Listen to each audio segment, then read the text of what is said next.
Let's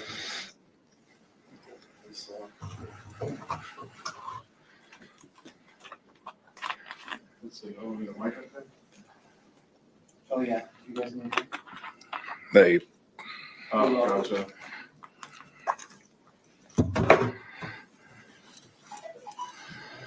you all told me.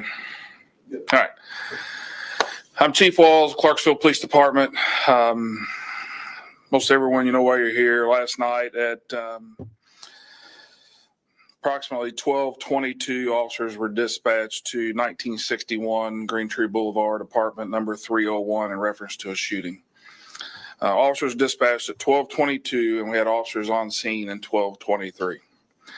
We had, within 15 minutes, we had a team of detectives and crime scene technicians on scene. We were dispatched for a large party with what we believed at the time was 5 gunshot victims. It turned out to be 4, which is a good thing. We had 1 victim who had initially went to Clark Memorial Hospital, and then they were transferred to U of L, so they were counted twice. So as it turns out, we had 4 shootings, ages between 15 and 20 years old.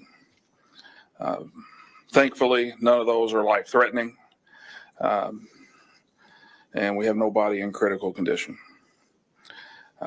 When officers arrived, besides the fact that we had what's been estimated at more than 50 young people inside this residence, apparent drinking and drug use was going on in this apartment. What led up to the shooting is still obviously under investigation. We're 12 hours into this. So with that massive of a crime scene, we had a crime scene there, hospitals, kids running everywhere. So a couple things, housekeeping before we get into any questions.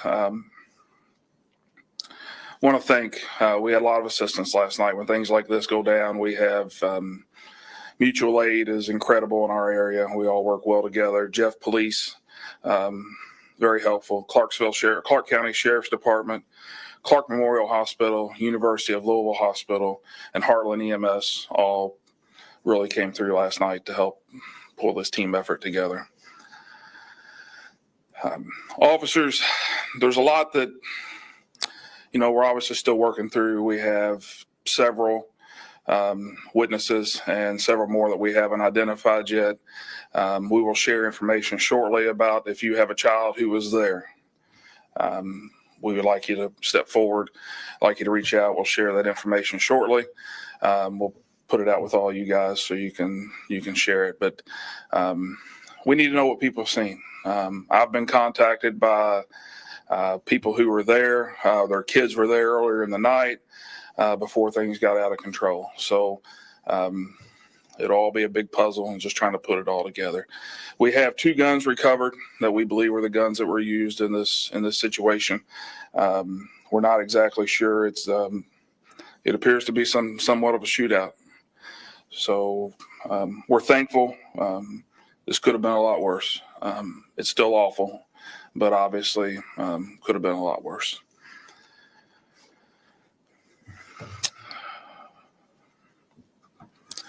I guess that's at this point. I'll open it up to some questions. We had an incredible effort by our officers last night. Officers on scene, obviously within 2 minutes, is incredible. Detectives right there. It's what happens when you have to get control of a chaotic scene with groups of kids running everywhere, running all over the place, and trying to get things corralled. So we'd ask the public to be patient with us and understand that the good news, we have the guns recovered. We have 2 suspects, sorting out the rest from there, interviewing all the witnesses, trying to put a case together and putting this puzzle together is, it's a very cumbersome task, but we're up to it. So anybody have any questions? Do you know who threw the party? We do. It was a female in her 20s, we believe.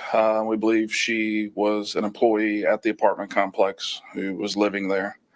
And we know that that's who held the party, and that party had gotten out of control as the night went on. Do you think will she face charges?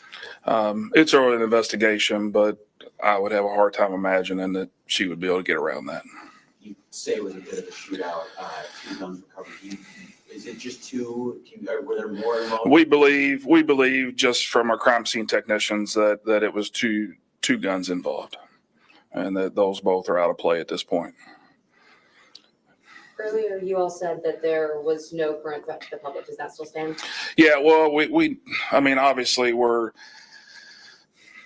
dealing with reckless kids, and we don't know what other guns are out there, but when we're talking about this immediate situation that happened last night, both of those guns are out of play, and both of the people who were shooting are out of play right now. And you know their identities, or you think you do? We do. We'll have to work a little further through this investigation before we start sharing names. Have there been issues in the past at this apartment complex? Well, not necessarily, but I think any multifamily dwellings, you know, and you get a lot of people in a close area, you're a little more prone to having issues. But we don't have stuff of this nature happen in Clarksville very often, so we wouldn't call it a systemic issue with that apartment complex. The suspects, are you able to share, like, are they teenagers? They are of age. We have, of our 4 victims, I'm not sure if I shared, but as young as 15, as old as 20, that have been shot. So there's a variety of kids, a variety of backgrounds of kids. There was kids that we've identified from nearly every school in the area that had been at this party at that night. So it's not one group of kids from one school. We're talking about kids that have shared a party post on the internet, and people just show up. And this is what happens, you know. Can you elaborate at all about the condition of the victims? Stable, not serious. We believe a couple of them at least have been released from the hospital. Do you think this was premeditated, or was this kind of an argument situation? Well, we don't know what led up to that night. We don't know. I don't. The investigators may at this point be working through any history between those involved. But the particular party last night didn't have this tone throughout the night. Earlier in the night, it had they were doing things they shouldn't be doing, but it hadn't. There wasn't a violent undertone to the evening that obviously changed in a minute. But as we seem to believe that as the night went on, the crowd changed. The dynamics. You got underage drinking. Things go on. The longer you drink, the worse it might get. So, it's a bad deal. These kids nowadays are reckless. Several years ago, it was, if you asked us what our biggest threat was and what the things we struggle with most was generally, I'd say, a little later demographic in their life, drinking, domestics. Right now, our biggest threats are our youth. We've got 15-year-olds out here running around with guns. They're reckless. And parents need to get a hold of their kids. They need to get control of them, because if they don't, we will. And as I described shortly ago, different kids from demographics, different backgrounds, all at the same apartment complex, which generally speaking, it's a new, nicer apartment complex. All these kids from these different backgrounds, all in the same place, and it turns into a shootout. And I can promise you, just by seeing the kids, these parents didn't know where their kids went that night. There's no way. And I think many of them are probably, many of these parents are probably would be surprised to find out their kids were there. So they need to listen. They need to talk to their kids. And if their kids were there, we're going to need them to step forward, at least tell us what they seen, who they knew was there, and maybe help us put a few pieces. We'll know. I mean, the investigation will show. I mean, with social media, phones, all those things, we'll know who was there. It's just that's a longer game to play. We're trying to get results quicker. So it's fair to say that this was just a high school aged party that got out of control. Well, this wasn't a high school age party because you had adults hosting, you had adults shooting, but they're kids. I mean, now's day and age, 21-year-olds, 20-year-olds, although the law sees them as adults, they run together. You've got 15, 16-year-olds running around with 20, 21-year-olds, and it's, and this is what happens.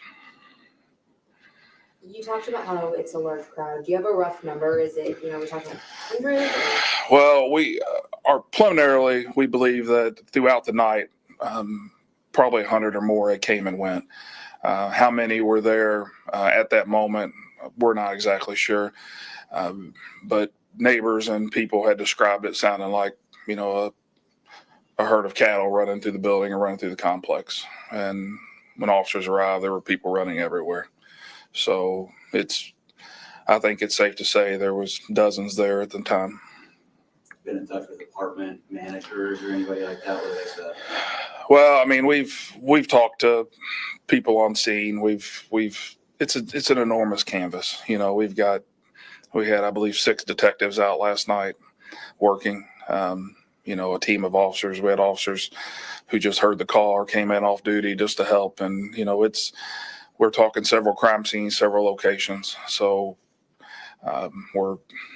it's a cumbersome task, but we're making our way through it. And I'm really proud of our officers and our detectives. You're talking about 12 hours ago, we had people running everywhere, and you've already recovered both the guns, and you have both the suspects identified. That's pretty incredible work.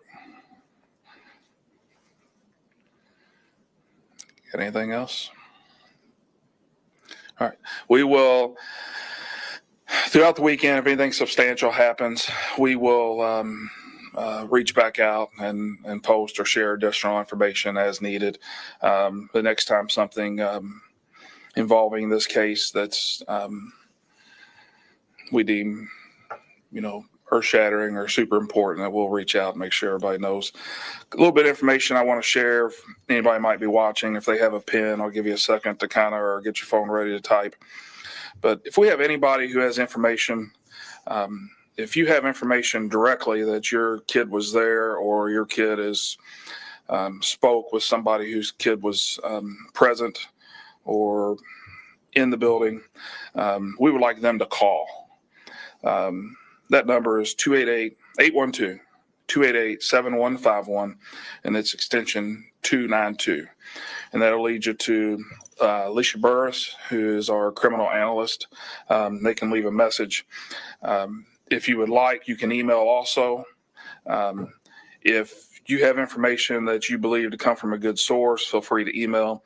Either way, email is fine, but we want to sort through the most important, the most direct stuff as quick as we can. So her email address is a.burris, BURRIS, at clarksvillepolice.com. a.burris, BURRIS, at clarksvillepolice.com. It would be our preference that we gather your information and we gather these kids' information as soon as possible so we can work through it without us having to chase everybody down. And even if it's as simple as my son was there last night. I know somebody personally whose son, I know to be a really good kid, was actually there earlier in the evening, had noticed that the crowd and the dynamics had changed and they weren't comfortable and they left, and an hour later this stuff happened. But those pieces are important. Just because somebody has told us and told me directly that the dynamics had changed, that tells us that people probably showed up later or things had kind of taken a turn. So all those little things that may not seem important, well, my kid was there, my kid was gone 2 hours ago. It happened later. Let us figure out what's important. So if you were involved, if your kid was involved, if your kid's best friend was involved, please help us work through this. So we would ask that you'd reach out. One more, was the shooting inside the apartment? The shootings were inside the apartment. How many shots were fired in that time? A lot. It's a miracle that that we don't have fatalities, and it's hard to find much silver lining in a situation like this, but the fact that we're not showing pictures of young people who didn't make it is a miracle. And if your kids are going out to these parties, and if your kids are going out on weekends and you're not sure exactly what they're doing, then you need to think about it, because the group of kids we seen here last night could easily be your kid. Did the bullets that were, did they travel through the wall and go into the units? I don't know. Have you? Some traveled from inside the apartment across the hall to a vacant apartment, but nobody lived there. One bullet at least exited through a rear sliding glass door. Didn't strike anything that we could find last night. We're actually going to go back over in the daylight and hopefully have a little bit more luck. We didn't see anything outside. And then as a reminder, what apartment complex was this? It's the Bend apartment complex on Green Tree Boulevard. Like I said, it's a newer, nicer place. We haven't had a whole lot of trouble there. No more than, other complexes in general. But things got out of control last night. Is this something that you might, for at least the next couple of days, have increased patrol out there? Well, we're increased on everything right now. I mean, we're maxing out manpower, and we've got, it's an all hands on deck situation since last night at 12:22. We put out the bat signal and everybody came, and everybody's went hard for the last 12 hours and probably will continue to do so, until things will slow down a little bit, probably through the end of the weekend and next week, as far as starting to bring in witnesses and sitting them down and getting stories and trying to, match things up and make sure we have you're putting a puzzle together. Everybody good? All right. Thank you. Everybody's got a copy of this contact sheet, right?